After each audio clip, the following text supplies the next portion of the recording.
Ok, la deuxième raison pour laquelle les joueurs de tennis stagnent, c'est qu'ils se focalisent sur la victoire ou la défaite. Donc si c'est ton cas, cette vidéo, elle est pour toi.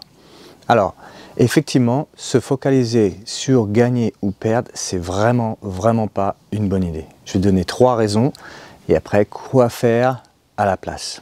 Alors, la première raison pour laquelle te focaliser sur le résultat n'est pas une bonne idée, c'est parce que le résultat ne dépend pas uniquement de toi.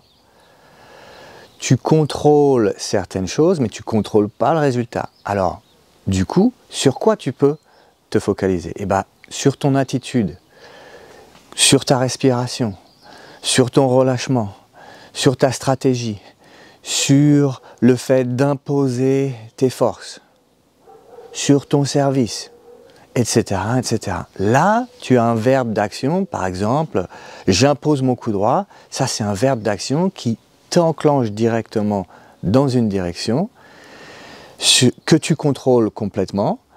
Et derrière, tu peux te juger par rapport à ça. Mais te juger par rapport à quelque chose qui ne dépend pas uniquement de toi, c'est vraiment pas une bonne idée. Le deuxième point par rapport à ce jugement sur le résultat, c'est que ça nourrit ton ego. L'ego, c'est quoi? C'est « Ah, je suis le plus fort parce que j'ai gagné » ou « Je suis vraiment nul parce que j'ai perdu ». Les plus grands guerriers, là je suis en train de lire un bouquin sur les samouraïs, avaient cette conviction que la plus grande valeur, elle venait par l'humilité. Et c'est un fait assez curieux dans le monde du tennis, c'est que ceux qui ont le plus d'humilité, au final, ce sont ceux qui ont réussi le plus. Bon, c'est peut-être pas toujours vrai, mais quelqu'un comme Rafa a toujours eu beaucoup d'humilité, il me semble. Et puis inversement, des joueurs qui n'ont pas vraiment réussi à aller au top, même en France on pourrait dire la branche 15-1, 3-6, il me semble que finalement ce sont eux qui se la racontent le plus. L'une des belles leçons du tennis, c'est que ça te remet en place. C'est-à-dire que de toute manière, tu vas gagner et tu vas surtout perdre. On va parler de ça dans le prochain point. Et le fait de perdre va replacer ton ego et de toute manière, à un moment donné, tu vas te rendre compte d'une valeur qui me semble être essentielle pour être un bon guerrier, c'est que ta valeur ne dépend pas du tout du résultat. Ta valeur dépend du fait que, tiens, tu suis tes passions, tu vas sur le court, tu vas te tester encore et encore. Et tu vas vouloir progresser encore et encore. Et donc bravo à toi pour suivre cet élan intérieur, cette passion, ce plaisir et d'avancer encore et encore. Ça, c'est là où on retrouve la valeur du guerrier. Troisième point, la troisième raison pour laquelle te juger sur le fait de gagner ou de perdre n'est pas une bonne idée, c'est parce que de toute manière, tu vas passer du temps, beaucoup de temps, à perdre au tennis. Une fois, je me souviens avec mon coach, on avait posé la question à Jean-René Lisnard, qui était 80e mondial pendant 5 ans, il a été 80e mondial, maintenant il est coach à Cannes.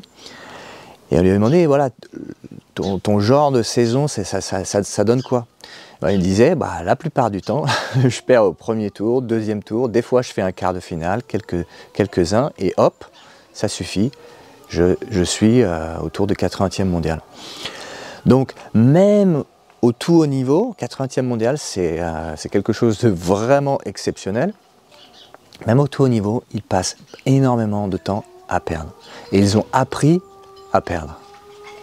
Bref, si tu te focalises sur le fait de gagner pour encore une fois te dire que tu es valeureux et tu as réussi quelque chose, c'est vraiment pas une bonne idée. Alors, on fait quoi à la place? Alors, à la place de te focaliser sur le résultat, comme je l'enseigne dans l'accompagnement en ligne Libère ta tête pour te lâcher en match, c'est de définir tes objectifs, définir des objectifs de progrès, définir des objectifs qui sont en rapport avec tes forces et d'aller sur le court pour mettre en place ces choses-là et te juger par rapport à ces choses-là uniquement. La beauté de ce procédé, c'est que en te focalisant sur ces objectifs, c'est là que tu progresses. Ok, on récap.